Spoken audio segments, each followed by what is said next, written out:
Francis, who is watching in Israel, I don't quite know if we've judged it correctly. It does seem that way, doesn't it? So Francis is wondering if all of the lionesses in the Mara are just more muscular than the ones that we see in the Sabi sand. It feels that way, but I don't know if... I don't think it's really a fair comparison unless we were able to sort of compare them next to each other. As far as I know, statistically, there's not much difference in the average weight of the Southern African lions and the East African lions. But at the moment, they've probably packed on a few pounds thanks to the migration. They've been eating so well. Okay, let's do one more loop. Catch up, get ahead of the cubs. And then I think we'll leave Mum to take them off to bed. It's probably been a very long, very exciting night for little cublets.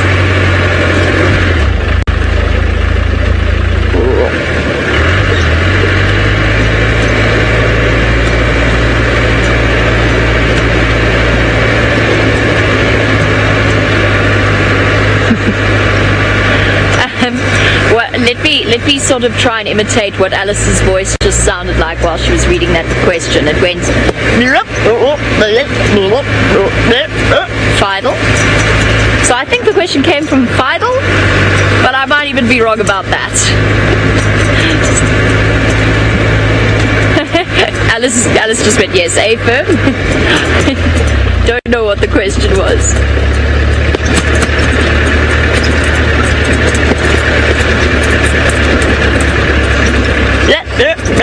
Cubs introduce Mara. Sorry, Alice. I think it's this ridge.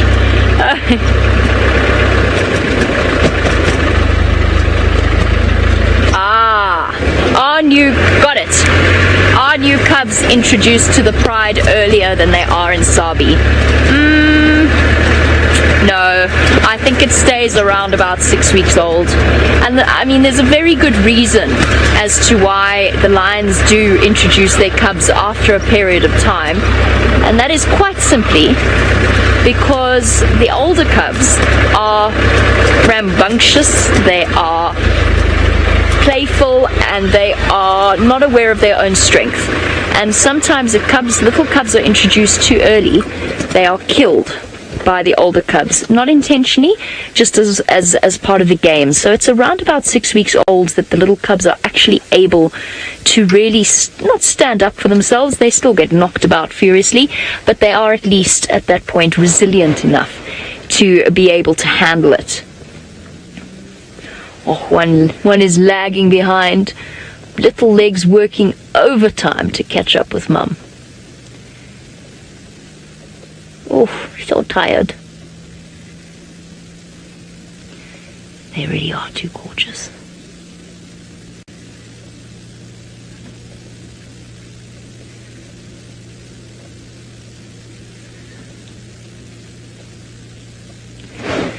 Sammy Jane, from the time we've been watching them, they've walked at least 1.5 kilometers. So, around about a mile or so from where Manu and I first saw them to where I suspect Mum is going to put them to bed. And as for how far they walked last night, well, I have absolutely no idea. At least that, on their way to whichever kill Mum's taken them to. I assume, judging by her belly and the presence of the cubs out in the open like this, I assume that they were on a kill last night. In the rain, I imagine the conditions were perfect for hunting lionesses.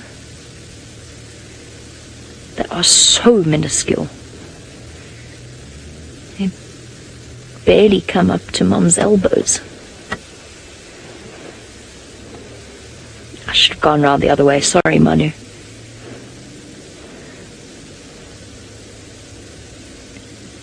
Stopping for a quick rest and then onwards. So I would say these cubs have probably walked around about in total last night, as a guess, 3 miles. That's a lot.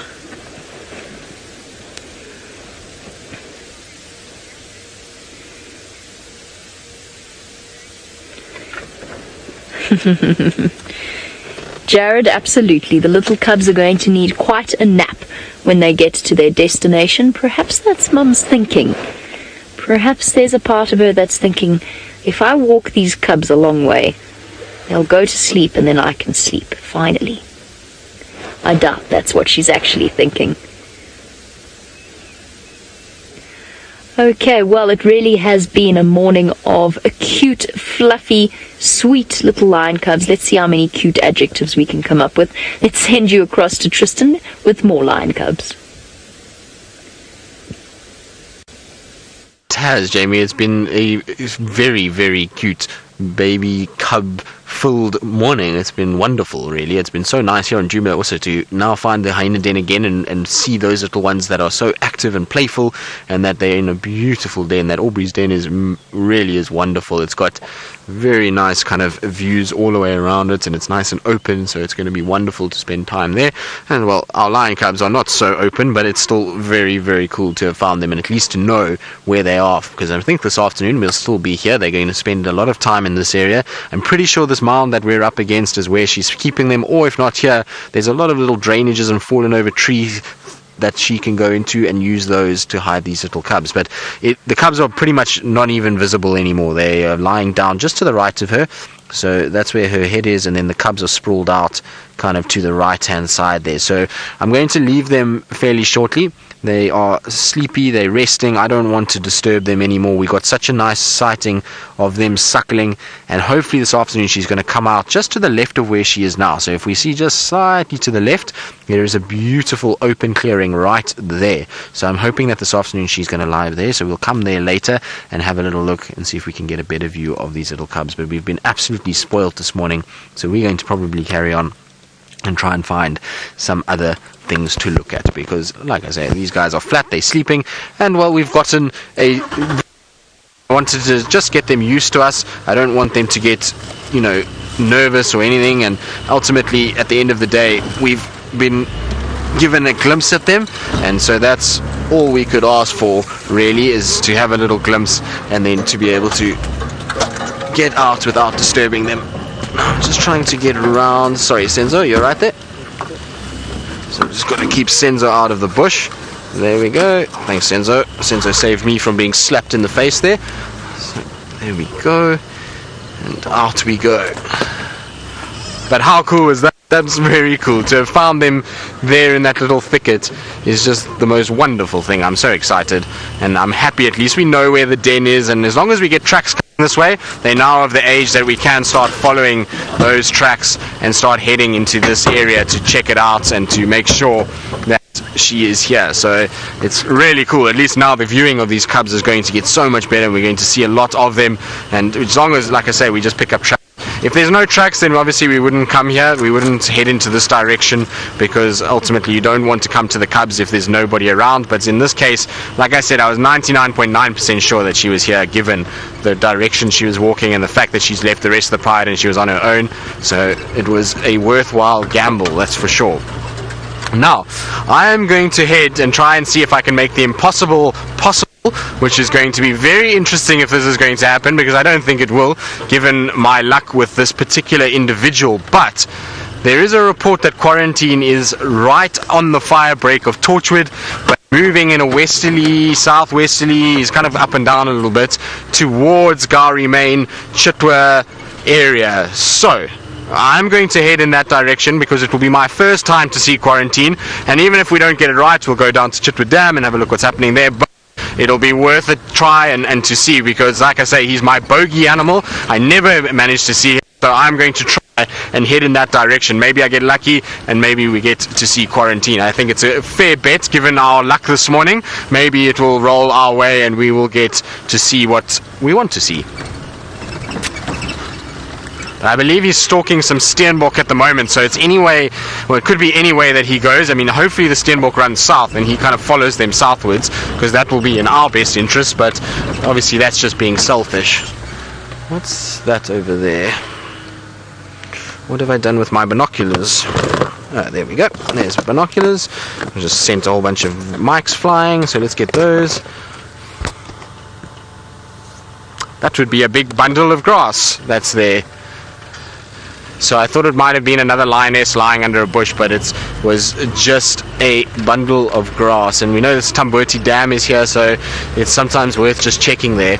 Now, Sassy, you say, I think Sassy was the name, it might be wrong, but you say that Mr.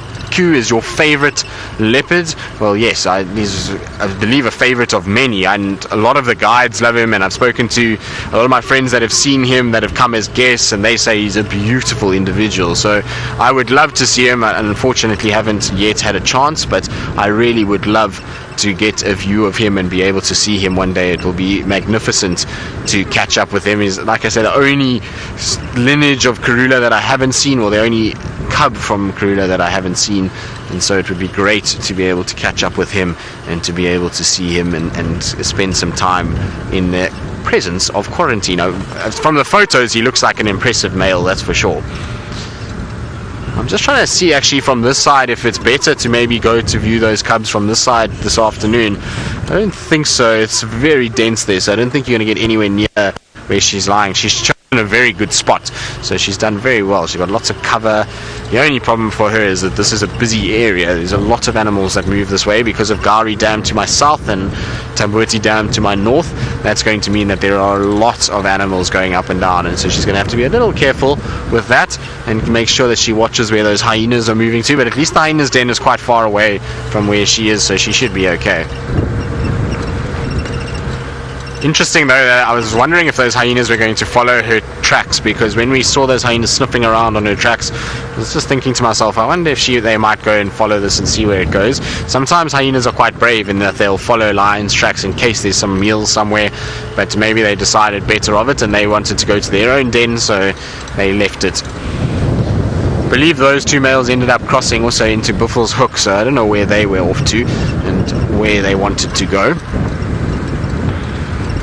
Either way, I'm grateful. They sent us to the den side, which is wonderful. No luck by the sounds of things on these mating leopards, though. I haven't heard of any tracks or anything like that, so I'm not sure where they've ended up. It's difficult with the rain because the rain would have washed a lot of their footprints, but they were, like I say, seen on the dam cam, so somewhere in this general vicinity, although we know they also move quite a bit overnight or during the day even, that especially in weather like this, they're not going to be sitting still for long, so they could be anywhere by now. They could be back at Chitwa, they could be on Little Gari, they could be in Torchwood, who knows where they are at this stage. But interesting that quarantine is quite close. That's the closest I've heard him towards Chitwa since I've been here. Mr. P, you're asking if it's the first rain of the season? Well, yes, I suppose, but it's not really counted as rain. It was not enough to even wet the roads properly. You can see the roads are fairly dry and fairly dusty still, so it's rain, and probably the first rain of the summer, but it really doesn't constitute as the proper first rains. Our first rains, we were talking about it yesterday, is going to be 20 mils or more. That constitutes the first proper rain for the summer that's going to break this dryness. This is enough just to maybe settle the dust for a day or two, and then as soon as that heat comes back, this water will have all be evaporated and or soaked in, and there will be really little sign. What it will do is it might trigger the trees just to start getting a little bit of a budding process, so to start getting those little green leaves, a bit of moisture in there, a bit of warmth. That might trigger the trees to start, and then hopefully it's followed up with proper rain that they can actually start to then leaf. Because what happened once before, not last year, the year before, when we had that really bad drought, is that we had a slight bit of rain, the trees started to bud, and the flowers started to come out, and the leaves started to come out, and then it just went dry, and from there all of those new little leaves just burnt basically, and they lost them again, and it was still fairly barren. And it was only when we got a bigger storm much later in the year that the trees did go green. So if we can just get a little bit of green and then a bit more rain, then the trees and this landscape will transform, and hopefully that will mean that we'll get things like elephants and buffalo on a far more regular occasions than what we have at the moment.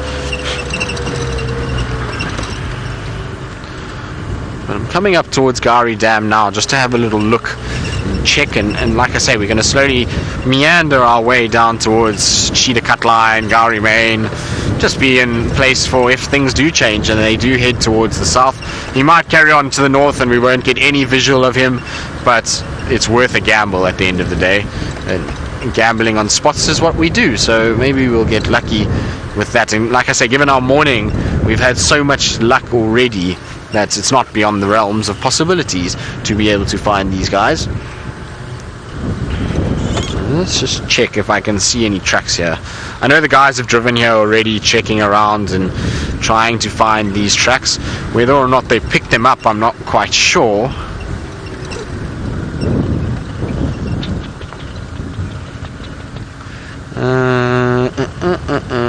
Yes, there they are. But now nobody, I don't think, has followed these. Maybe they have. But the tracks go straight down central at the moment. So this is where they obviously were last night. Now somebody is definitely following these tracks. I don't know if it's maybe Aubrey or Rexon that followed these. But I'll try and get hold of them just now and find out what the situation was. But they look like they're going straight down central and maybe back towards Torchwood is where they're heading at this stage. Although they've cut off already. I don't see them anymore, so maybe they've gone into towards Gowrie cut line. Buttons, you're asking if the hornbill got picked up.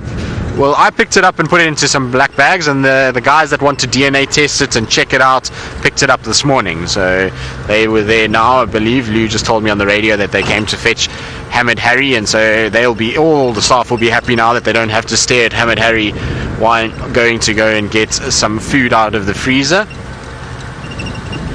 So Megan's, you say you can finally eat ice cream again? Yes, because Hammered Harry was right next to the tubs of ice cream, and Megan was too freaked out to have ice cream. Also, luckily, Megan, the weather hasn't been ice cream weather, so you're okay. And now everything is going to be right in the world. Maybe now that Hammered Harry's gone, it'll warm up and you can have your ice cream again. I certainly hope so. But they picked it up today, and then we'll wait and hear what they say and what they do. I don't think they're going to do a necropsy on it just because of how mangled that particular bird is. It's literally very little other than feathers and two kind of mandibles of the beak, and a bit of a skeleton and feet. And so I don't know if they're going to do a necropsy on it. We'll see. I'll ask them. I think it's more just for DNA and to get a DNA bank going, as well as to just check and try and ID which flock it's from and try and work out why it's distributed. But it's not uncommon for that age group of individuals to be distributing away from a flock. Males and females, they want to be birds that breed. There's a drive to distribute, and so they then move out of the area and they then come into other areas with other birds. It just so happens that this particular individual chose a very bad time to do it and came into the wrong area, and unfortunately then must have been attacked, and well, we know the rest. So unfortunate for that individual, but that is the way it goes sometimes. There's a Alana, you say, oh my goodness, you can't believe that's how I treat the office fridge. I know, Alana, it's naughty of me, isn't it? But where else was I going to put it? It's better to have it frozen in the office fridge or freezer than it is to have it sitting rotting outside of our rooms and having a really putrid smell developing. Well, that's what I thought anyway, and it's in the name of research and in the name of figuring out these things and making sure we understand what's going on.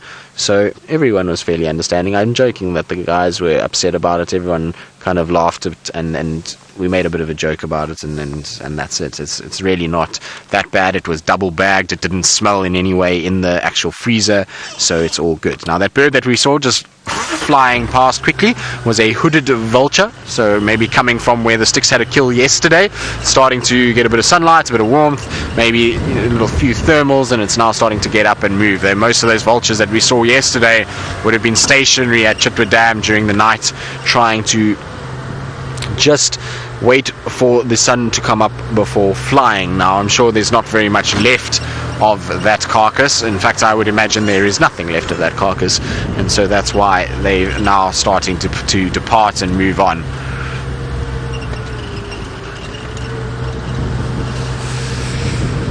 No more leopard tracks that I can see. Obviously there's a car that's driven here, so that makes it a little on the tougher side to work out what's going on. I think what I'm going to do is just do Vulture's Nest, head down towards the Mulawati and then down towards Gowrie Main, and keep listening out for Quarantine. I haven't heard any updates on him since, so I don't know if I'm just not getting the Game Drive channel. It might be the case, but hopefully he hasn't gone further north, or he hasn't ended up disappearing and they've lost him, because it would be nice just to monitor what's going on with him and where exactly he's heading. Okay, so I see somebody turned down Vulture's Nest already. Let's take Nyala Road south instead. We'll see if the leopards went towards Nyala Road south.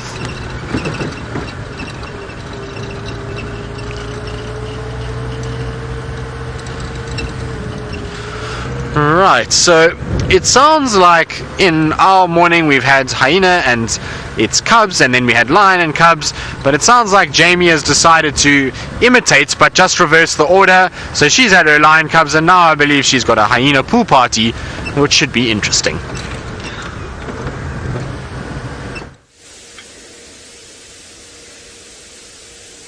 It's a day at the spa for the hyena clan that lives around the Musiara marsh.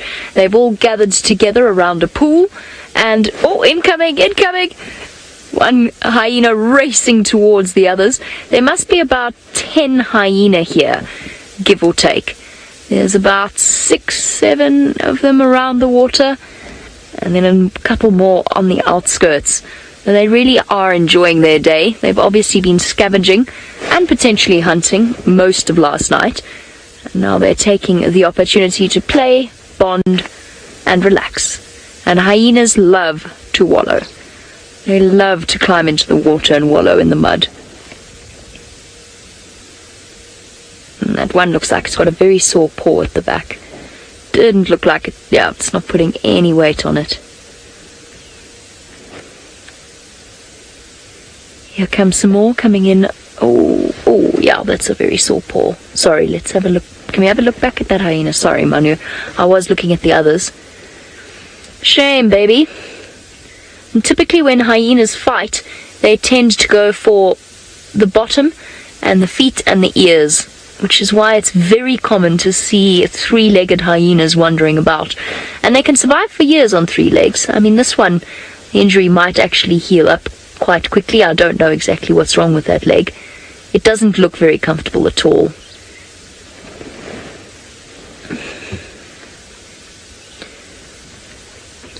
You see, and there was the reason I was reluctant to answer the question about the lions being bigger here. Mel, the hyenas here are smaller than the hyenas in Djuma. Most definitely. They are much, much smaller. Even Gwen would be, not even Gwen, even our male hyenas would be larger than the ones that we see here. They are tinier. They're fluffier, I'll give them that, much fluffier, but they are most definitely smaller. It's very difficult to get an idea or to compare when you're watching, especially through the eyes of the camera, but even for us. And I think part of it has to do with the fact that it's so open here. I know that sounds ridiculous, but the fact that you don't have any kind of comparison for size, I think confuses matters a little bit. But no, these hyenas are most definitely smaller here in the Mara. It's really very difficult for you guys especially to tell. To get a sense of scale is difficult. Let's have a look at what these 3 are up to. Dr. Rob, nope, no crocodiles. That puddle actually might have come into being last night, to be honest. There was so much rain, it's entirely plausible that puddle has actually formed last night. Here we go. There's quite a few of them hiding in the shade of the gardenia, enjoying a rest, and the rest of them... Oh! Little one got a little bit too friendly with one of the largest individuals that's here. So no, they don't have to worry about crocodiles. I think it's one of the reasons why, if you watch zebra when they get to an area like this, oh yum, bone. When they get to an area like this, they'll often walk right in, chest deep to the water to have a drink, so that I don't have to worry about drinking muddy water. So there's no crocodiles. Of course, we always warn about the dangers of making that assumption. The hyenas would have realized by now if there was a crocodile in this water, but as human beings, we should expect a crocodile anywhere. In a wild, not anywhere, obviously not in your swimming pool, unless, I know it's happened in the past. But when you're in Africa, when you're traveling in Africa, you really shouldn't make the assumption that there are no crocodiles in the water, because crocodiles can cover huge distances walking at night. And they'll often move from water point to water point. You should never let your kids go swimming in a water hole unless you absolutely know for certain there's no crocodiles. Mike, hyenas are a bit of both in terms of their hunting and scavenging. I think it depends very much on the time of year. They are perfectly capable of hunting for themselves. I think they hunt more here in the Mara than they do in South Africa, and that's simply because they have the advantage of numbers. Are you going to go in and have a swim? Or just a drink? So I would say that it's probably an equal mix out here, especially during the migration. The lions are so busy killing wildebeest at times that they don't even eat half the carcasses once they've finished with them, and the hyenas can come in and snack on them. So it really is a time of plenty for them. So I would imagine there's quite a bit of scavenging, but during the leaner months when the wildebeest are not here, then the hyenas will hunt for themselves, and we've seen them hunting before. Hyenas, of course, have this reputation of being only dirty scavengers, and it's really completely unfair because they do scavenge, yes, and they do steal. So do lions. There's no two ways about it. Aw, don't do that. You will be kicked out of the pool. Paula, a hyena can go for quite a considerable period of time without eating. It could easily go for a week, possibly even longer. But the average will be much like the other predators out here. So the average would be around about 2 to 3 days for a really good solid meal. During the migration, they'll eat every day, basically all day. And what you might even find, which hyenas do, which not many other creatures do, is that they might have stashed a piece of carcass in this water. So they basically create their own little larders in the water. The meat goes all nice and soft and squishy and marinades in some muddy water, and it also hides the scent of it, so it keeps it safe from other hyenas and from other predators. So they sometimes have food stores in water like this. And sometimes you'll see a hyena go wandering in, stick its head under, and then all of a sudden emerge with half a wildebeest leg that it's been saving up for later. But you're looking at around about 2 to 3 days on average. I guess during the migration, much like the lions, if the wildebeest are in town, the predators eat well. Even the cheetah.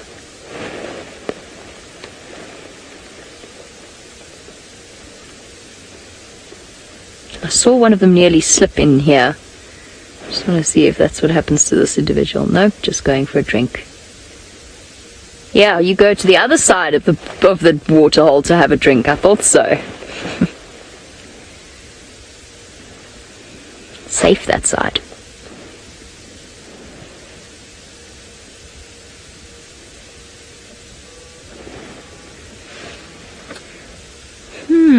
Adrian, I'm not sure. I'll have to double check exactly what the biggest hyena is ever recorded. They will easily be over 60 kilograms, over 180 pounds. I would guess that a record-breaking hyena would sit somewhere around maybe over 90 kilograms, maybe over 100, but I'm not sure about that. I'll double check. I'll find out what the record-breaking heaviest hyena is. I imagine it was either from Botswana or from South Africa. One of those areas. Possibly Zimbabwe, where the hyenas are just that much larger. Manu, is that a hyena on the left there, or is it? It is a hyena. It moved. Just to the left of the one that we're looking at. There. That is a hyena on the left of the rock. It really didn't look like it. It looked for all the world like a rock. There you go. Head up. See? It's a hyena. 1, 2, 3, 4, 5, 6, 7, 8, 9, 10, 11, 12.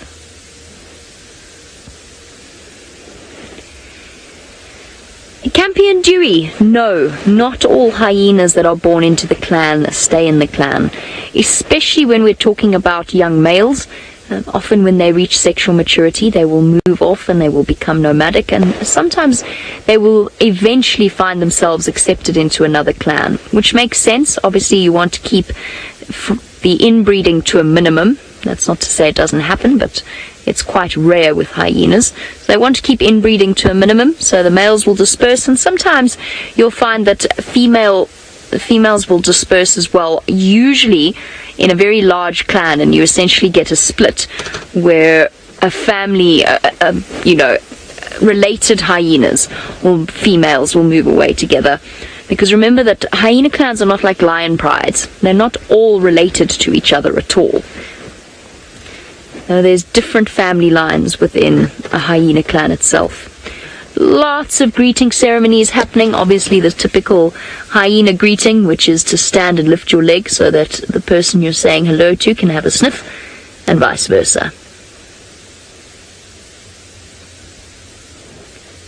And if we spend more time in their company, we'll learn a lot from their interactions. Francis, hyenas do catch and eat fish, not in the way that, say, a cat might. So during the drought, what happened in South Africa especially was that the waterholes started to dry out. And within those waterholes, whether you're talking about Chitwa Dam or Tayla Dam, there are massive, massive catfish, or barbel as we call them in South Africa. Enormous fish. And it got to the point where the fish basically didn't have anywhere to move. They were just flopping about in the mud. And the hyenas were taking advantage of that. They were walking in, grabbing a fish, and moving out again. But they don't fish in a situation like, well, I don't think there'd be that many fish in this particular waterhole. But they won't go and actively fish in the Mara River, for example, or in one of the waterholes. But when an opportunity presents itself like the one that we had during the drought, then they will. Ah, that looks like a good comfy spot. It's definitely warmed up here as the morning gets later. I'm going to put some sunblock on.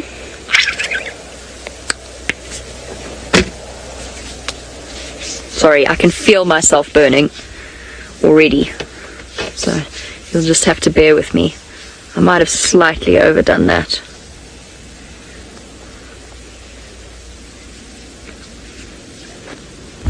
Okay, we're going to start heading towards the Talek River. That's where the musketeers, the Cheetah musketeers that is, that's where the musketeers spend a great deal of their time. It's where, close to the crossing, where Armani's daughters spend a lot of time. So we're going to try and aim on the side of the river, I think, to try and find you some cheetah.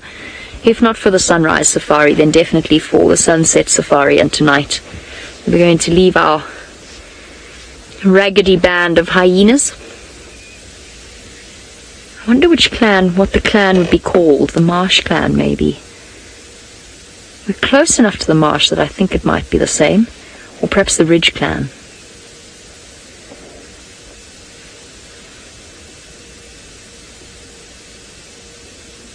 Okay.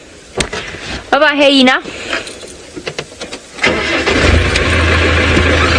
Enjoy your day at the spa. Almost want to join them, Manu. It looks so relaxing. Bit smelly though. Maybe not after I saw what that hyena did in the water. This place is... I haven't been up to the side of the river since June, I would say. And it looks totally different. Completely different. I've been on the side of the river but towards Salas. I haven't been up north in this area. It's quite incredible. And it's amazing just how both the reserve that we're on and the triangle have completely changed. Taylor, of course, has been here for 2 weeks or 3 weeks now. Perhaps she's got some comments on how the landscape has changed.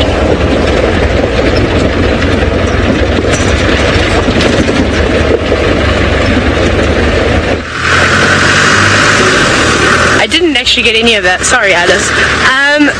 We were just watching a group of impala. It was actually quite funny, but we got lots of cars coming towards us. There was a group of maybe about 20 impala. They all came running and darting across the road and leaping over. It was really quite fantastic, especially to watch the young lambs try and copy their more experienced mothers. Impressive. They didn't quite jump as high as the adults did, but they did a very, very good job. We haven't had much luck with any cats. We did have a lioness pretty much in the same spot that we had one yesterday across the Mara River, and then she stood up and she walked around for a bit, but she laid in some very long grass, which obviously wasn't possible for us to view, especially on the other side. So we're going to basically head back now towards where I had 2 lionesses, but they were very far off-road and I was being attacked by midges. So we'll go and test out the ground and see what it's like. It's actually dried up quite a bit already this morning. I'm really impressed with how well the soil drains here. It's quite good, but again, I don't in particular want to do too much off-roading just because I know the damage that can be caused by something like that. So we'll just see. But if it's a relatively sandy area, it'll be okay. But in these spots where it's black cotton soil, it's not advisable to go driving off. Maybe this afternoon will be okay. Like I said, it's going to be a hot day, so these puddles should dry up quite quickly. I mean, yesterday you couldn't even see the roads. They were just water. And there's not even any water off into the little drainages just on the other side, so which is good. So I don't really know what else. Hopefully we're going to find some other fascinating things as we drive around.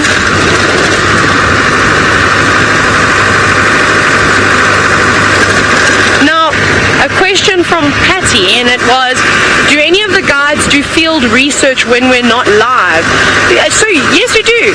I find myself every now and then jumping in a car and driving out if the lions are close by to the lodge, and this was typically in the sands, and just spending a little bit of time with them, observing, seeing what's going on. There's a lot of research that we do also in between, not necessarily being out in the field, but reading various papers that have been, or studies on animals. So we try our best, and that's the best way to learn, is to actually just go out in the field and sit and watch an animal for 2 hours. From it sleeping to it waking up, or a bird waking up in the morning. It's hard to follow birds around, of course. Watching them build nests. There's a pair of sparrows that are building nests outside camp. So we try and do that. Obviously, as most of you know, is that the presenters that work at Wild Earth, it's not really a job anymore. It's a lifestyle. This is our life. This is what we do, and we get to share it with all of you. So it's not tough when somebody says, I watched an African paradise flycatcher start building its nest. Should we go and have a look? Everyone will stick their hands straight up. It'll be a race to the car, and then off we'll go, and we can spend a bit of time with them. That's, of course, when we have got gaps during the day when we aren't filming Safari Life stories or other things like that. But we try and spend as much time out with the animals as possible. And it's really interesting. It is so much fun. But yeah, so we do. I suppose the answer to that was then yes. So we're just driving. Oh, sounds like Sabi Sand's having a bit of rain.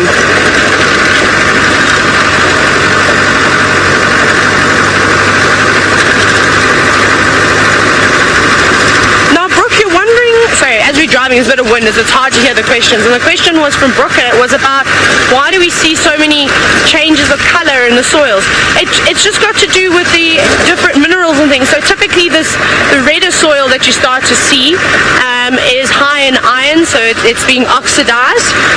And then all the darker stuff is the black cotton soil, which has got a high clay content to it.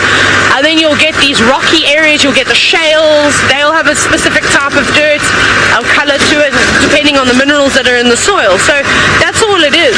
But of course, I think the most impressive of these bits of red that you see popping up here and there. So we're going to start making our way towards the lions, back towards the escarpment. We're going to jump back on board with my dear friend Tristan and his rain roof. Well, rain, I suppose, you can see we've had a few dots on the dashboard. We haven't had too much, thankfully. It's been a little bit dry for the drive. I'd prefer it if it was dry now, and then it can rain later after the drive. But we're just sitting here listening to two Natal Franklins making quite a lot of noise at the moment. They're on either side of me, shouting at one another, which is, well, not very pretty call, but it is what it is, and it's interesting to listen to the two of them go at each other. I was hoping that when they first heard them that maybe there was some sort of disturbance and some sort of predator in this area that we could see, but it doesn't seem to be. I can't see anything in the trees anyway, and there's nothing on the ground and no tracks to suggest anything untoward is happening in this area with our Franklins. Now, unfortunately, my luck has run out this morning, and quarantine has gone north, deep into Torchwood now. He's going towards Torchwood Camp, so I'm not going to probably get a chance to see him today, but that's okay. It's not like we haven't had much luck anyway. We've had so much luck the last few days and last few weeks, should I say, and it's really has been a very cool thing to have been able to have seen so many leopards and lions and all kinds of other things, so I'm not too worried.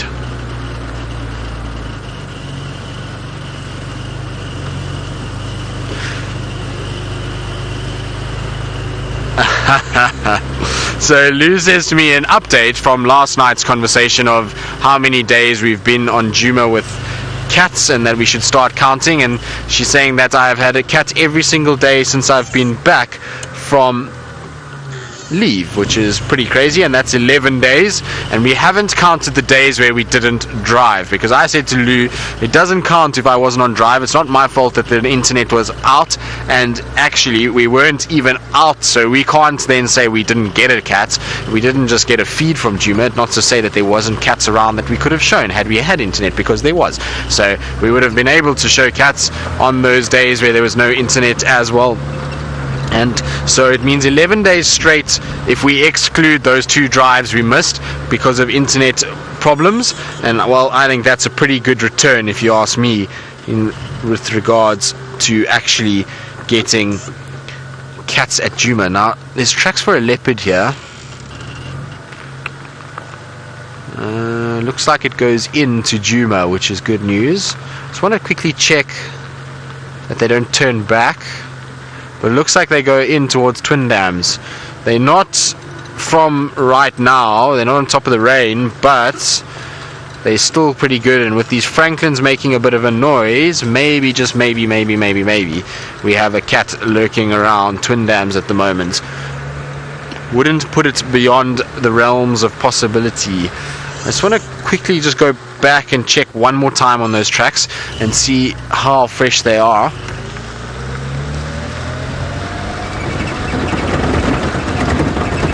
So I'm sorry about the camera shake. Gari Main is a bit of a bumpy road. Now where did I see them? It's always like this. You see them when you're going forward but not going backward. Where are they? Senzo, why can't I see them now?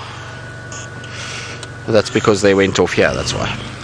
So it was not far enough back yet to see them. So I'm going to show you quickly what the tracks look like. Now this is a main road and there's a lot of traffic on this road, so it's a road where tracks will get washed away fairly quickly. But if we have a look just there on my right hand side, you can see them just coming up and then heading off towards that big tree. As far as I can see, I don't see any others coming out, so that's probably your best one is up front there. Is that one over there. So that is a male leopard track that we're seeing. It looks potentially quite large, so my call is going to either be Hosana or Tingana or Tumba. But the thing is, Tingana was seen recently crossing into a net from Nkoro side this morning, so it can't be his. So maybe Tumba then is somewhere here. We'll check around and have a little look and see. There's a few go-away birds making a bit of an alarm call, so maybe at the dam itself. I'm just going to say hello to Ari quickly. Morning. Hi Ari, well bud. Good. There's quarantiners going north into Torchwood. He went from your side. Yeah, I crossed over, and then Nkuhuma with the cubs is on Djuma as well. Okay. Yeah, with the small ones. There's also, I see there's tracks here. I don't know if you guys saw them this morning for a male leopard coming into our side. No.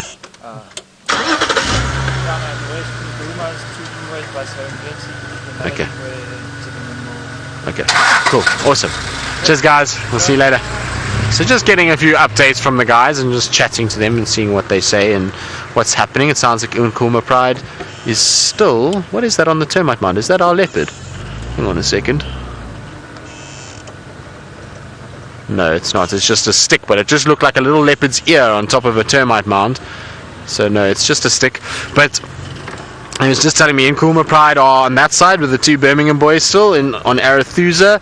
Then there was a leopard also on Arethusa. I'm not sure which leopard it was. I think it must be that Ingrid Dam young female, because I heard she was there last night.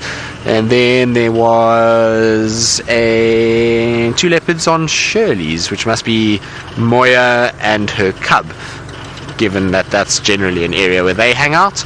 So that's what I would guess. I'm not 100% sure. Obviously, he didn't say the names of those leopards, but that's where I think they are. And that's it. He says there's not very much else other than that Tingana crossed from Nkoro to Cheetah Plains to a nets this morning, and they lost him on the nets. So he was that side, which means he's broken apart with Kuchava. He's no longer with her, so that mating is now over, which is to be expected. It's that time of, they were together for 4 days, so I would have expected them to start breaking apart. On Djuma, well, we just went through it. Mulawati is my favorite place by a long stretch on Djuma. I love driving the Mulawati, spending time in there, walking in there. It's a beautiful section to spend time and to enjoy, so that's where I like to go, is that area. Mulawati, where else do I like? I'm just trying to think. That Twin Dams and Treehouse, just because they've been so good to me in terms of sightings, so they're always great places to check and to look and to see what's happening. And also like that new road, so that section where we're a little bit higher up through the marula trees and the long grass up there. I quite enjoy it, and I think in summer it's going to be very beautiful. We might not see much on that road, but it's going to be very beautiful in the summer months when you drive through there and there's lots of trees and bushes and green, long, wavy grass. It definitely will be a nice sight. Now our go-away birds have gone quiet. I thought maybe there might be something lurking around the dam, given how much they were making a noise and the tracks for that leopard. The problem is we've also had so many leopards in and out here in the last few days. Difficult to see exactly how fresh. They're not from today or this morning, should I say. They seem like they're from last night. So chances of that leopard still being right here is probably quite slim. But I'll just slowly coasting over the dam wall in case they're hiding somewhere here. We know some of our leopards like to do this little magic act where they hide behind the dam wall or on the wall or under some of these bushes, so worth checking out. And we're going to go past Tumba's little castle on the left hand side. I've seen him on here 3 times now, kind of moving around this termite mound, so just quickly have a little look if he's not sitting somewhere on this side. No tracks here. No Tumba.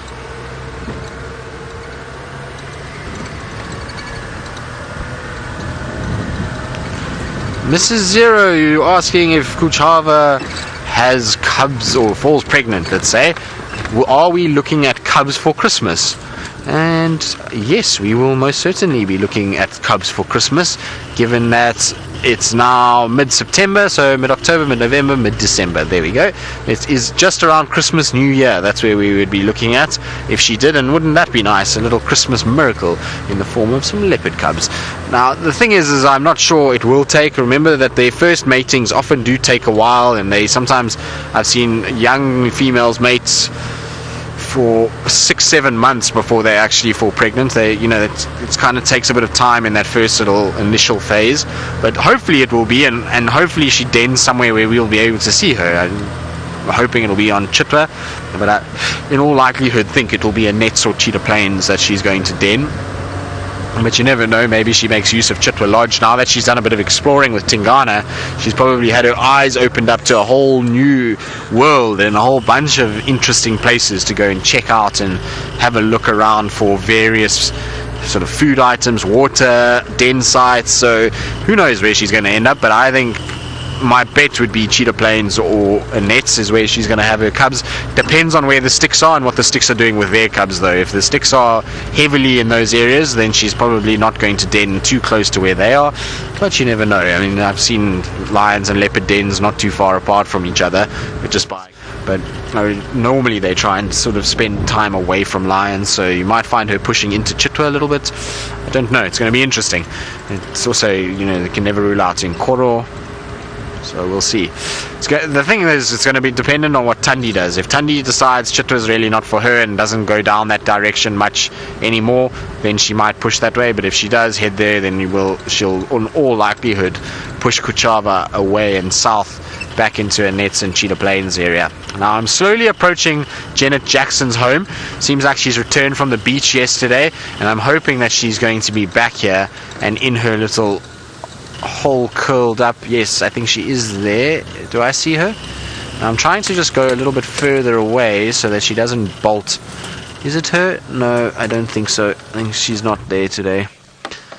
It's behind the tree, unfortunately. I wanted to just try and give it a bit more space than we normally do, but it's impossible because the quarry is in the way, unfortunately. So there goes that idea. We'll have to just go quite close and see if we can see her spotted coat.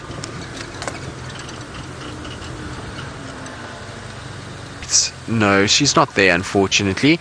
And no tail sticking out today, no sound that I can hear. Maybe let's just turn off for 2 seconds and listen. No, doesn't sound like anything. Maybe she's curled up, or he's curled up right at the top where we saw the tail yesterday. But no sign, just an ominous sky in the dead leadwood.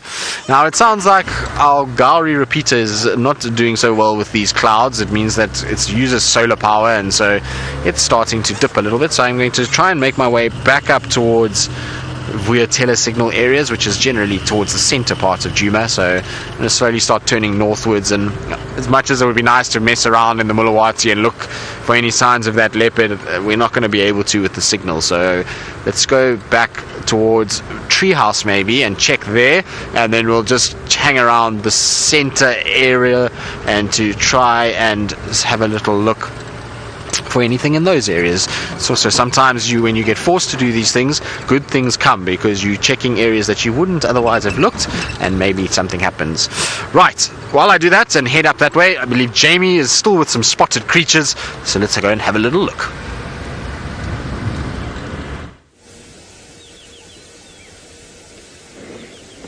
Here we go, a spectacular surprise, and just what we set out to find this morning. A pair of utterly gorgeous cheetah. And at first I thought that we were here at the Musketeers, but actually I think that this is Armani's daughters. As she got up, I realized that it looks like it's a female. So there we go, the two of them together. The first time I've seen these cheetah, and I'm so excited.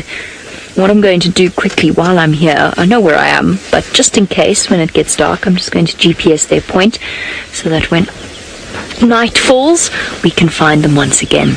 They were right in the middle of a place called Double Crossing, where the two drainage lines split, and there's a little island in between them, and there's a crossing that runs through the two twin streams, and hence the name Double Crossing. And we've just made our way just through the first one. The rivers are really high at the moment. Hopefully we can get ourselves through the second as well.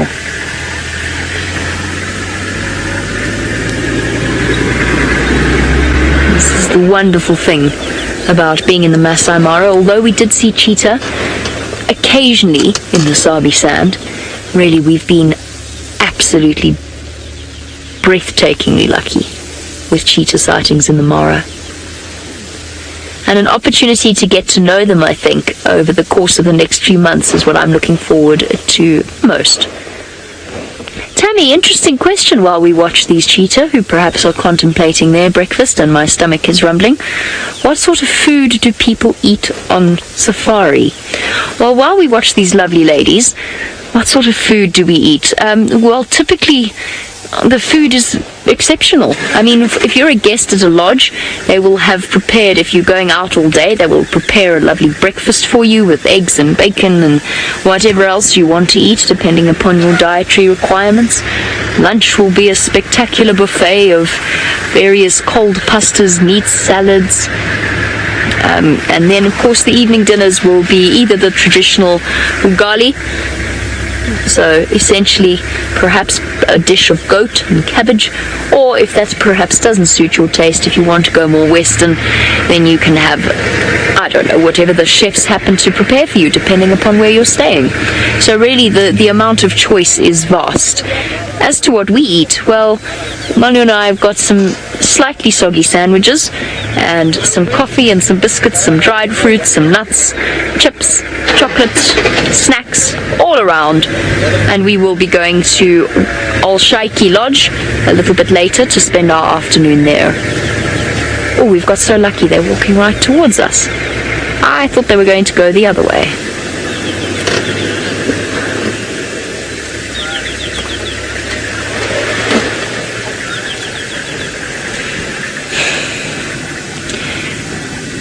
They really are such graceful creatures.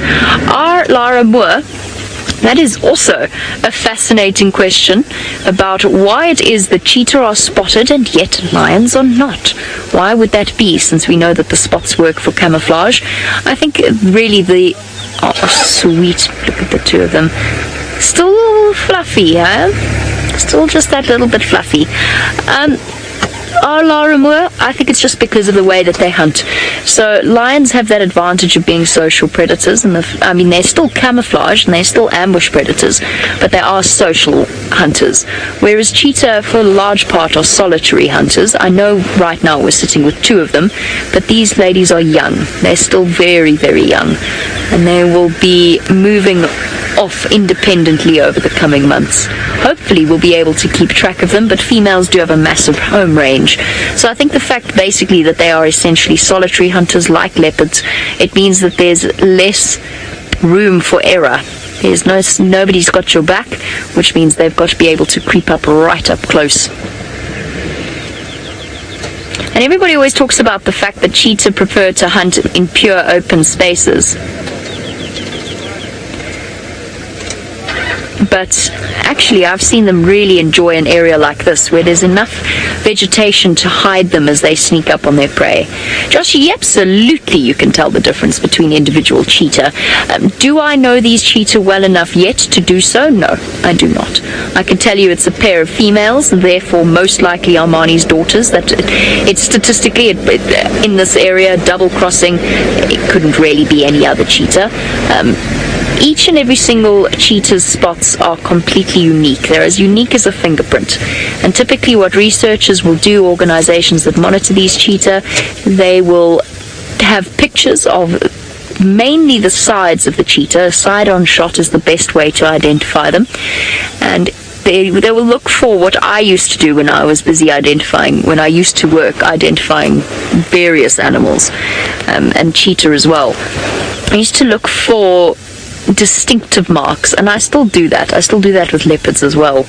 Distinctive patterns in their spots, joined up spots or something like that. Something that's unique to them and easily noticeable. I don't know these two cats well enough.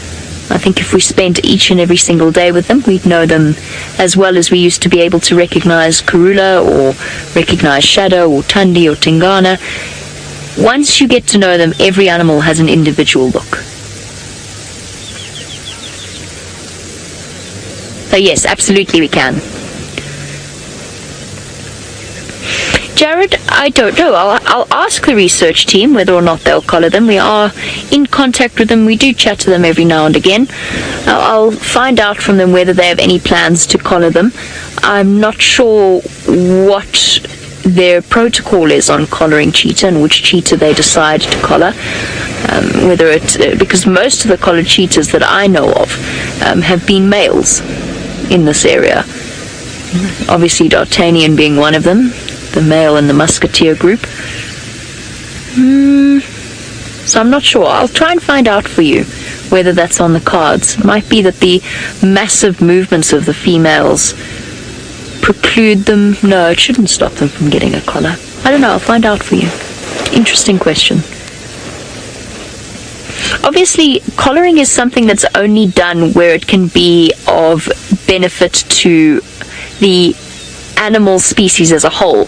So, a collar is a slightly invasive thing. There's no getting around that. The animal has to be darted, it has to be anesthetized, the collar has to go on, and it is a process that is done so that data can be collected, so that we can learn more about the cheetah, so that we can use that knowledge to advance our knowledge of the species as a whole and to conserve them. And that, of course, means that you've got to weigh up the balance of, is it worth doing that for the animal, so for the good of the species?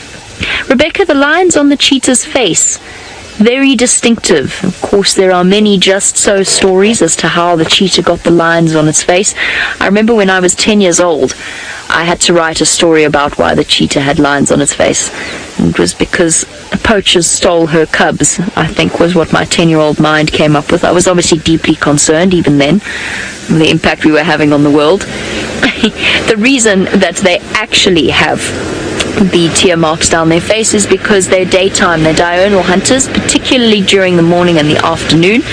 And yeah, I don't know if you've ever watched sports players, especially that play sort of in the middle of the day. They have those dark stripes under their eyes. They paint on dark colors. It's to reduce the glare. So it helps them to see in the bright midday sun. The opposite reason of why lions and leopards have a paler color underneath their eyes. We're going to sit tight for the rest of the safari, I imagine, with these lovely ladies. Let's send you back across to Taylor to find out, Tristan, to find out what he has planned for his morning. Jamie, I can see how you can get confused. We both have names that start with T, except, well, one is blonde and short and the other one is tall and dark-haired. And of course the fact that one is a male and the other one is a female. But other than that, completely understandable to get the two of us mistakenly named, if that's what you want to call it. Now, of course, I'm just kidding. I'm sure Jamie is kidding as well, and it's all just a bit of playfulness. Now, we've just driven up towards Treehouse Dam. Nothing really happening. I didn't expect much at the dam itself. It's so cold this morning that there wouldn't be really many signs of any animals coming to drink. I was just checking around for some of the birds. There was the odd swallow flying around, but they were very far away and difficult to ID against the grey sky. Birding against the grey sky is not easy. You often get just silhouetted sort of moments, and it's quite tough. So it's really a difficult thing to do on a day like today. And so now we're just going to bumble and amble our way around. I'm going to check Elephant Skull, see if there's not any sign of Tundi that side. Then I'm going to go up towards Pangolin Track and then check Rebecca's on my way back up towards the center of Djuma. Now I believe Taylor McCurdy has done what I not managed, and that is to bird fairly successfully, and she's got one of the more beautiful eagles that we see even here in SA.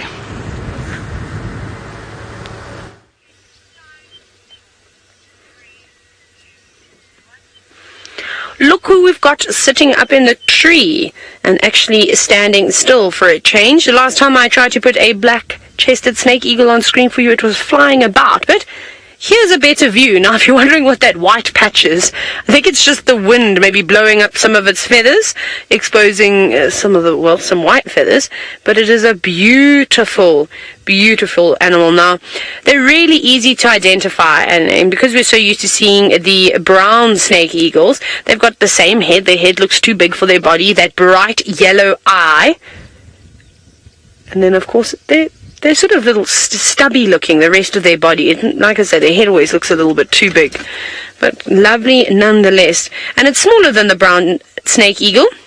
Not by much though. Wingspan is just slightly off. I think they get a maximum of about 1.6 meter wingspan, whereas a brown snake eagle can start from about 1.5 and end at about 1.8 meters. So even though it is not particularly tall, it's probably only 2 rulers lengths in sort of length, so about 60 something centimeters, maybe somewhere around there. Not a particularly tall bird or a heavy bird for that matter. It can still do some damage to all sorts of creatures out here. I'm surprised it's not being mobbed by anyone as well. I've seen a couple of drongos and things flying around. I thought that it may have been bopped on the head, but that does not seem to be the case today. Oh, that's very loud. Now, Rebecca, you're wondering how many species of birds are there? Well, in this particular area, I think there's about 450 odd, if I'm not mistaken, somewhere around there. However, not all of them are residents, so you'll find most of them will be migratory, not most of them, but majority. Why am I keep saying the same thing in just a different way? Oh my goodness, it's obviously an early morning today. Let me try that again. Whew, deep breath. What was I even trying to say, Craig? I'm so sorry. My everything's just disappeared, Alice. This is horribly embarrassing. I love it when this happens. It's my absolute favorite thing. So most of the birds that we see here are residents. There we go. That's what I was trying to say. And then there'll be a couple that will come and go depending on the season. However, this one is one of our residents. This one doesn't go anywhere. It stays behind. Very lucky to see them. We sort of take birds for granted, I think, down in South Africa. I'm definitely enjoying them up here. But it's just having a rest. Doesn't really look like it's interested in too much just yet. Is keeping an eye out, though, because other raptors might want to challenge it, or being bopped on the head by smaller raptors. And I'm sure if it sees something running along the ground, or if it sees a snake or even a lizard of some sort coming out to bask in the warm sun after a very cold night in the rain, it'll probably swoop down from that tree and snatch it up. But we're going to head towards those lions. So I just wanted to quickly stop here and show you how beautiful it is, because it was such a nice view. We're going to go up and try and investigate and see if we can find out where those lions have gone. Hopefully they've moved into a little bit of a better area, because here it would probably be fine to drive off-road, but I'd like to give it a bit of time indeed. Now there's still quite a bit of water in this area.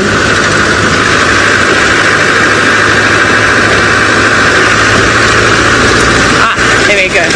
So Tristan has had all sorts of luck this morning, except for the rain coming down a little bit. I'm not sure how much rain you're getting, but we know that the Sabi sang needs it. So let's go back across to him, and he's just taking a moment to appreciate the beauty of the Sabi sand. Tayla, it is a beautiful morning. Even though it's cold and rainy and a bit wet and damp, it still is something in the air now. You can smell the sweetness of the rain. I'm sure many of you can relate to that smell when rain falls after a dry time, and you can smell the earth and the richness of the soil. It really is a pleasant way to experience a morning, and especially when it's been dry. It just kind of settles that dust. I haven't been covered in dust this morning, which is quite nice, and so a little bit of rain has been certainly very pleasant. It's just that it's very dark and grey, and it looks like maybe more rain on its way. If we look at the clouds that are above me at the moment, there is some very dark black looking clouds, and they look fairly ominous. So I think we might get a little bit more rain in this particular section. I wouldn't be surprised that during the day there's a few more drops and spits and spatters. In terms of how much we've had, I doubt we've had more than 3 millimeters, which is very, very small. I mean, it's not a lot of rain at all, but it might be a little bit more than that. I don't really know. This morning when I got going, it was quite wet, and there was a bit of water collected on the back of some of our pickups that we have in the camp, or buckies, and so it must have rained at least a little bit. But this morning while we've been out, it's been negligible. There's been a few spots here and there. You can see the dashboard has got a few on it, but it's not even been enough to wash the dust off from us driving. So not too bad at all, but is very welcome and very much needed. So the more rain we can get, the better it's going to be for us. Just trying to think when we would have had a leopard walking here. I'm sure there was a vehicle that drove here this morning, and this track looks as though it might be on top of that vehicle. Let's have a look quickly. Let's just follow these. This is where Tumba's been hanging about, so I want to just quickly have a check. Yeah, and the soft sand will be easier to see. No, I don't see these tracks now. So somebody, I think, has driven over these. Maybe I'll just ask Aubrey, because I know Aubrey was in this area and he was looking around and maybe he saw some tracks. Franklin's alarm calling. Should we check it out? So I think so. Why not? We're right here. It will be worth just having a little look quickly.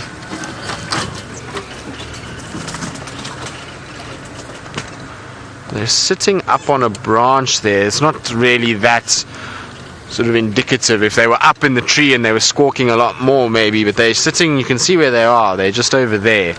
So I just need eagle-eyed Senzo to have a look around for our leopard. He seems to spot everything these days, but you can see the Franklins just sitting up. Sometimes if you find them up on a tree in that sort of situation, you'll find that they have spotted something. You see how it's looking around, and generally if they see a bird of prey, then they get down and they get underneath.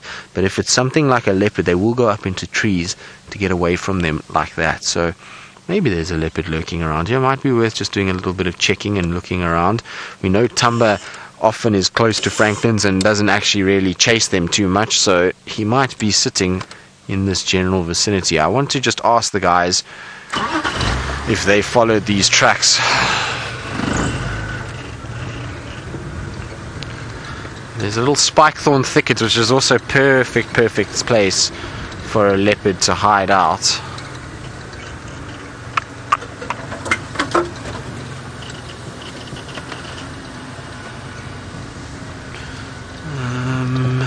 No, I don't see any sign here. It's also just worth kind of scanning as we go. No, nothing there. And I'm not going to go smashing over trees for no reason, so when it's on a bit of dry grass, that's okay, and when there's a few fallen over stumps, but to go bashing through trees and all kinds of things for no reason doesn't make any sense whatsoever. And well, not just, it's also not great for the environment, us off-roading all the time, so better just to leave it where it is and to carry on. So try to see if there's any more tracks that come out further up ahead here. Maybe if I see more tracks going towards the Mulawati, I can know where this leopard's gone, or maybe it's now turned back towards Twin Dams Road. So difficult to see the tracks though, also in this light. The light is so dingy and soft that you don't get contours to the edge of the track. It's almost as though you kind of get just a very brief glimpse of them when you're right on top. Now, I believe I need to link, I'm not sure to who, it's breaking up, but enjoy wherever you're going.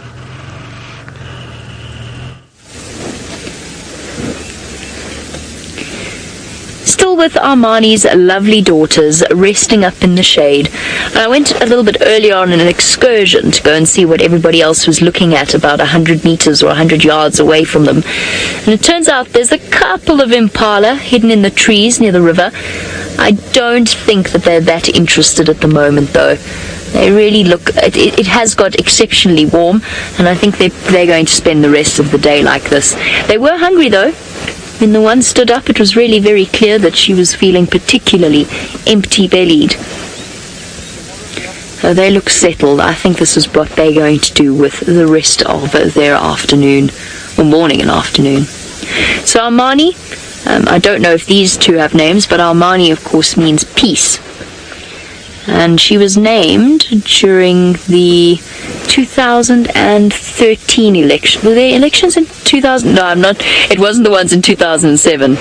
Yeah, there was the next ones, 2013, and I think she was named for the fact that it was a peaceful election, or a relatively peaceful election, as opposed to the elections that happened in 2007. So Armani, their mother, meaning peace. I don't know where she is. I think she's been seen a few times, not around this area, but a little bit further out. And the reason that these two are out on their own, of course, would be most likely because she's either mating or pregnant, and it's time for them to be independent. Identical snoozing faces.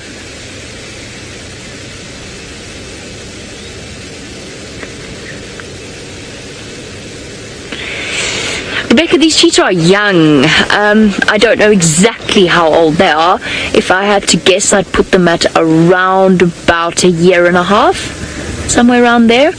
Possibly a little bit younger, but I'm not exactly sure of their. Maybe some of you are familiar with when exactly Armani had these cubs.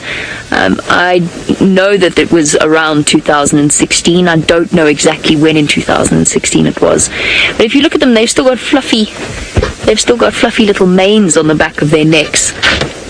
So they are quite young still. The fact that they are females and still together also tells us a bit about their age. It means that they haven't quite reached full maturity yet. Because when they do, and it's actually quite sad when you think about it, when you see these two together like this, when they do, instinct will move them off on their own. When they come into estrus properly, they'll start mating, and off they'll go their separate ways. For now, though, they've got the support and companionship of each other. And Armani's done an amazing job to have raised 2 cubs safely. It is such a difficult job. Rebecca, their first mating, I think, will be around about, if I remember correctly, around about 2 or so, possibly just older than 2. So it'll be coming up soon. I think it's 2 or 2.5. Just trying to remember exactly when it is that they reach full sexual maturity.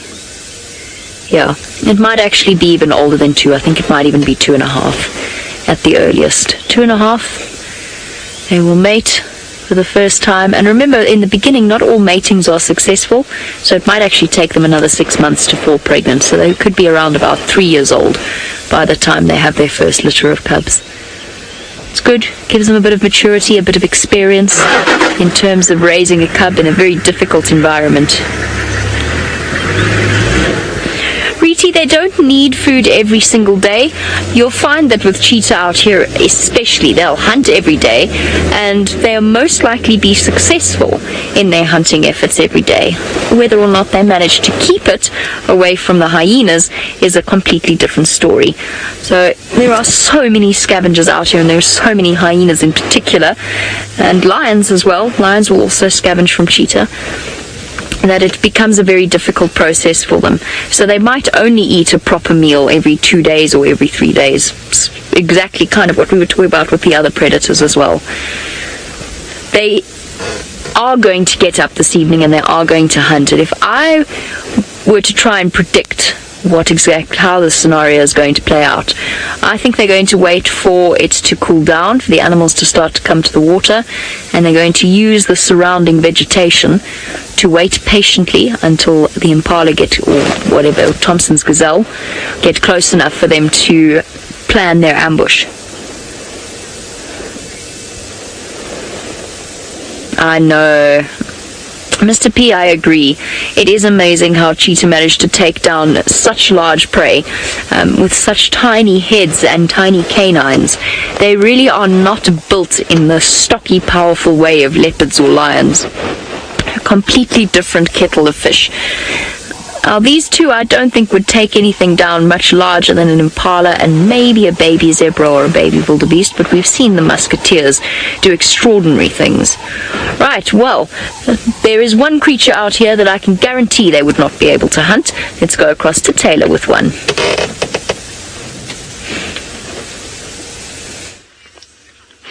You never know what could happen. Evolution. No, I'm just teasing, of course. That's probably never going to happen. Look how sweet this little elephant is. It is absolutely precious. But it makes me very sad because it has not got a tail at all. And hopefully it'll show us its little bottom so we can have a look. But it's very sweet though nonetheless. There's a small group of Ellies here, just mom and her 3 offspring basically. And the oldest one is actually petrified of us. It sort of took one look at us. Maybe it saw Cutthroat Craig at the back and knew the tremors that he not the tremors, the shivers that he sends down people's spine, and racing off, and now has not come out of the bushes. Is hiding away. Everyone else is relaxed. Oh, there you can see its bottom now. See, look, no tail at all. That's very sad. Sorry, little one. I don't know if maybe a hyena snatched it. It could have been many different things. The hyenas are a big pest around here. They do tend to hang around young animals, obviously trying to snatch them up. It's easier to hunt, but it doesn't seem to be too bothered. Looks like whatever had happened there, it had healed quite nicely. Sorry, little one. Sorry about that. But what are you doing? You keep sitting down, playing in the trees. Maybe it has got an itchy bottom, and it can't, use its tail to get rid of the flies. So I'm just going to use a bush and do the boogie. oh, it is so precious. Oh, these are my most favorite animals in the whole world, and I miss spending lots and lots of time with them. Every now and then you get lucky enough to have a group of Ellies relatively close to the car, but they never stay out for too long or too close. They're always busy feeding. I do miss the Sabi sand elephant dearly. They are going in there. Oh, it is so sweet. So I think we must keep popping past here and see if we bump into this elephant. Maybe we can watch it grow over the next few months. I think that would be quite nice. It definitely a very sweet little character, and seems to have quite a bit of energy, though it's settled down now, but just a moment ago it was sort of quite energetic. Very cool. Going to stand next to Mom now. Right, Craig, should we navigate some of these roads? Look at what we've got in front of us. I drove this road because this is the road that Brent had the Angamas on. So I gave it a little bit of time to dry out. And actually, the water has dropped a significant amount, because when we first attempted it this morning, we couldn't even see the road. It was just water. So we'll give it a bash. Let's see. Maybe we pick up on the Angamas. Just a quick update, though. We went back to where we had the 2 sausage tree pride lionesses. They're still in the same spot, except you can just see their ears. That doesn't really help us. So we'll come back this afternoon, hopefully, and we'll go and be able to jump up and get behind some of the trees that they're laying about. Whee! So, we're going to navigate these slippery and slidey roads. I think we're going to have a lot of fun. Tristan, however, is knocking it out of the park again today. It seems as though he's on his way to find a spotted cat of sorts.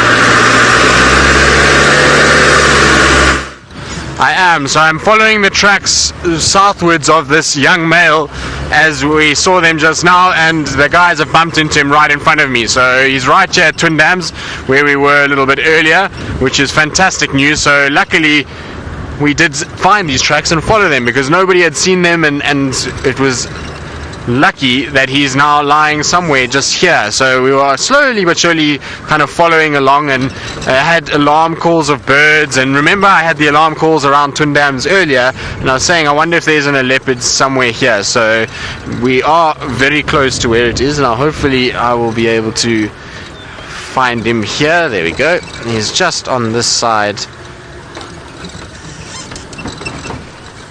Just going to try and get round, but very fortunate that we came this way. There he is. You can see him just sleeping in the thicket over there, or I'm not sure who it is, but it's a young male. I'm sure it's the same tracks that I was following. So sitting curled up behind, and that's maybe why we didn't spot him from Twin Dams, is because he was just lying there. And that completes our predator trifecta at Djuma this morning. So for us here, cheetah is a very uncommon thing, and so our predators that we generally see would be leopard, lion, and hyenas. And well, we've managed to get them all this morning, so we've been absolutely spoilt. It's difficult to make out who exactly it is. My gut feel is it's Tumba, just given the track size, as I was talking about earlier and alluding to. So I'm sure it is him, and I'm sure he's just curled up in a way that we can't see. I might be wrong, of course. It's very difficult to make out from that as to who exactly this leopard is, because that leopard is fast asleep and is really not with it at all. Bedweather day, and looks like a fairly sort of rounded tummy, so maybe he's had a little bit of food, and we know that he did kill an impala but didn't get any of that, so maybe he's found something else. You can see it's not exactly empty, it's not sucked in the way that he's breathing, so I'm pretty sure he's got some sort of food item during last night. Now what I want to try to do is just maybe position in a way that we can see a little bit better the facial area, because I want to try and just at least, oh, there we go. Oh, it's Hosana. It's not Tumba. I apologize. So it's little Hosana that we've got here. By the way that he just lifted his head and his spot pattern that is around the face and just the general look, it is Hosana. So nice to see you, Hosana. What have you been doing? You've been all over the place. It seems as his tracks have been walking everywhere at this stage. So at least it's good to see him. And he's back on Djuma, which is fantastic news. And I then think that there might be another leopard here, actually, because where I was just now, the tracks that we had, there was one that came south like this and another one that went north, and they were slightly different from what I could see. I wasn't 100% sure of it, but I think now that maybe Tumba and Hosana are both here, and Tumba's just north of us and Hosana down this way. But either way, it doesn't matter. Still fantastic that we've got a leopard to finish off our morning.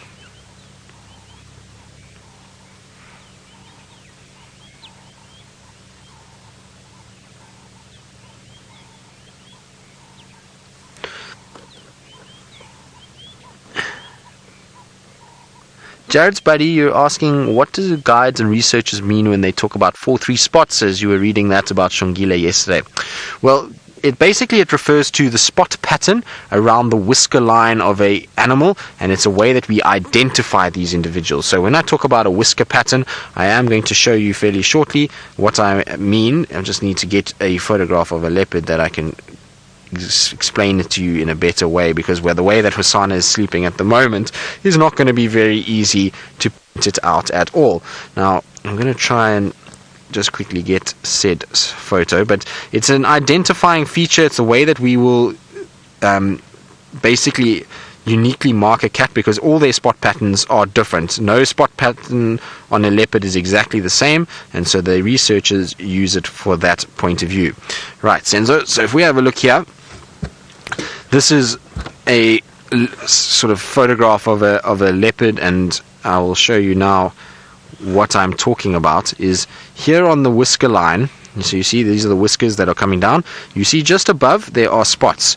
So 1, 2, 3 spots, and then on this side 1, 2, 3. Now the numbers refer to those 3 spots. So this is Kuchava, which is a 3-3 at this stage, and so still will be a 3-3 for the rest of her life. And no leopard will have the exact same grouping of spots. So there might be a number of 3-3 females and a number of 3-3 males, but they will all have it slightly differently arranged, and it will have a slight difference. And that's what we use as an ID feature. It's the best way, because it's such a unique characteristic, and it's the quickest thing that you can see on a leopard. When it looks up at you and you see those spot patterns around the whisker line, you can already notice, okay, hang on, it's that individual because of that spot pattern.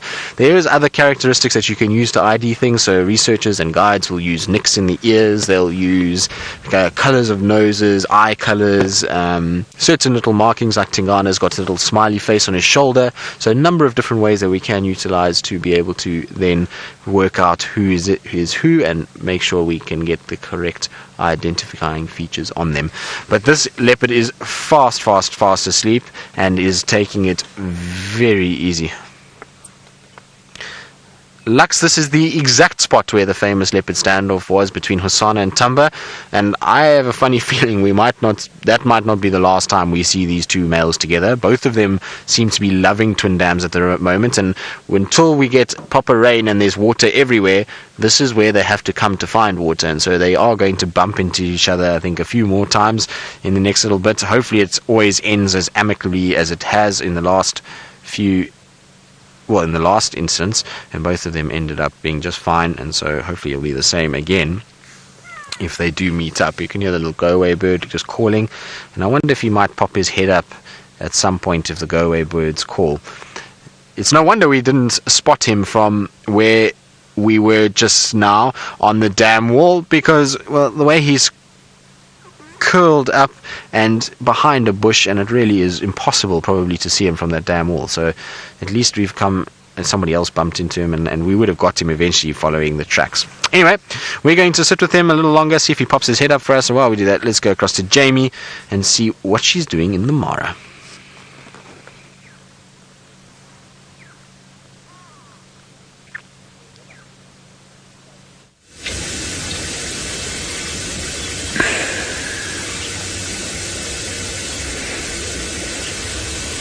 I cannot believe the role that Tristan has been on with the cats over the last few days. And I mean, Tristan's always been a fantastic guide, and he's always had amazing luck with animals, but his luck has been off the charts. I don't feel too unlucky myself, to be completely honest with you, sitting with the two lovely ladies who are snoozing away quite contentedly. I think they'll be here this afternoon when we return to them once again.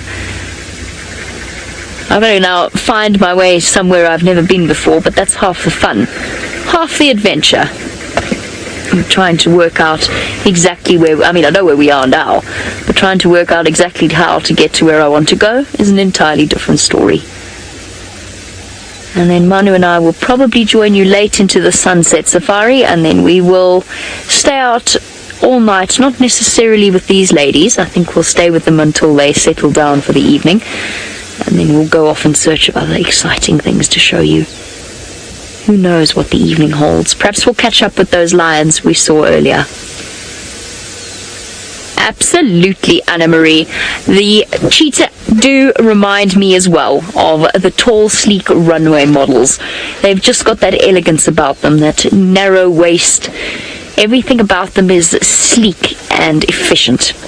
Right, on that note, it is time for us to say farewell to you all. So a big thank you to Manu for his wonderful camera work, as well as to Alice, to Louise, and to Megan back in Djuma. And most importantly, the biggest thank you that goes out to all of you. We thank you for sending through your questions and your comments, but mostly just keeping us company while we view the amazing animals that Africa has to offer.